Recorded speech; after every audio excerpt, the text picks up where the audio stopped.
So you have to move to another state or another city, some place that you may have never been before outside of just like a fun like getaway or vacation, but you don't know anybody there. You've got to pack up your life and move. That can be traumatizing. And 20 years ago, I had to do that when my husband's company relocated us from Charlotte to a different city, and it was traumatizing. I had never lived anywhere other than Charlotte, didn't know anything. All my family was here. So it was just, what do I do? I mean, fortunately, it was a corporate relocation, so we had a company helping us. But I still had no idea where the grocery stores were, what schools there were. I had no idea what we were going to be doing and how it was going to work. So I'm glad we had the company. But if you don't have a company that's helping you, it can be a lot. So I want to give just a couple of tips on moving to a different location and how it might, how these things might benefit you. So instinctively, you're going to want to hop on the internet and just start Googling houses for sale or houses for rent in that particular area, just because that's sort of like I have a place to live. That's typically what we think. I'm going to suggest that that's not where you start. My suggestion is that you're going to Google real estate firms or real estate agents in that particular area. Now, there's going to be a bunch that's going to pop up. Trust me. There's a bunch of us out there.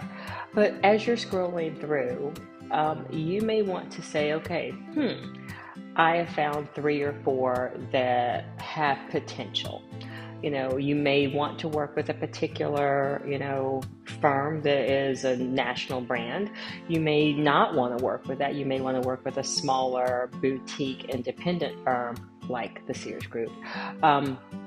So once you figure out sort of which ones you kind of like, you're going to want to do a deep dive into their website.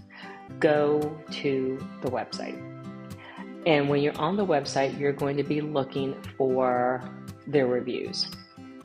You want to see, okay, what have people said that have used their services to either relocate or just go through the process? Because, if they've got no reviews, that might be a little concerning. If they've got 2 or 3, you may not get a full picture of them. But if the reviews are consistently good, and they're talking about the process and how it was, and if you're seeing, reviews of people that have relocated here and what the process was like for them, then that might be someone that you really want to do a deeper dive in. So now we've narrowed it down to maybe 2 or 3 either firms and or agents within those firms that you want to talk to. Schedule virtual calls. You want to see this person because I guarantee once you are talking to them sort of face-to-face, then you'll have an idea of, okay, so I like this person's demeanor. They seem to know what they're doing. I'm getting a good feel for them. A phone call is good, but it's not necessarily going to give you that insight into that person. So you're on the phone with them. You're interviewing them. Remember, that's what you're doing. You're going to find out how knowledgeable they are about the area. You're going to find out if they are willing to, what services they're willing to provide for you. You're going to find out their availability. Because again, if you're moving from another state, you're probably on a time crunch. You probably have a limited time to get this done.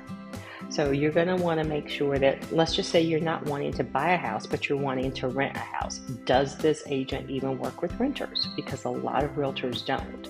So you want to find out, okay, are you going to work with a renter if we're renting? What's our availability? Do you do virtual showings? I understand, and have them explain the buyer agency agreement if they don't do that on their own. They need to be explaining that to you because before they can show you any houses, you have to have a buyer agency agreement with them. That can be for the time frame that you're there. It could be for 1 or 2 houses. But if you have a good feeling about this person, a good comfort level, and the reviews are good, you probably shouldn't have any issues signing that buyer agency agreement because, again, if you find a home in 48 hours, fantastic. But if you don't, you want to make sure that the person that you're working with is going to be able to send you houses virtually, whether it's FaceTime or just videos, so that that way you can continue to find what you're looking for. So having that conversation with someone is key.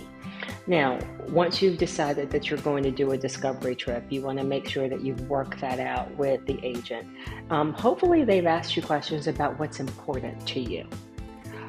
Are you wanting to be closer to areas that you can walk to restaurants and shops? Are you wanting to be a little farther out because you don't want to deal with people?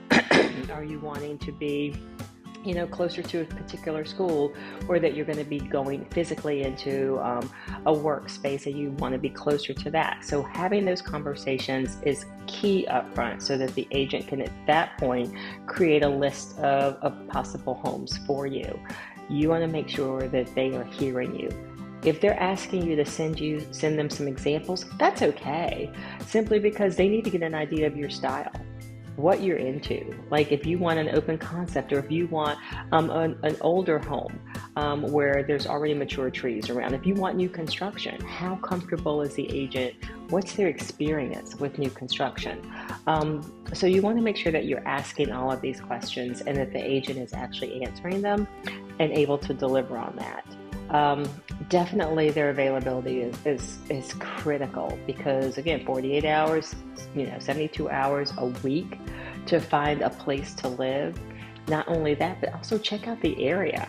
You need to make sure that they're going to be able to show you around, get you comfortable, because in addition to helping with the transaction, a good real estate agent is going to be helping you become a part of the community. If you are looking for a church home, if you are looking for great restaurants, if you are looking for particular schools, they should be able to help guide you and send you information on that.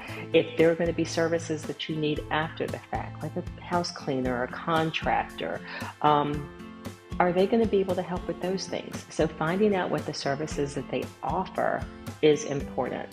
But other than that, moving to a different area can be very stressful if you're not working with the right people.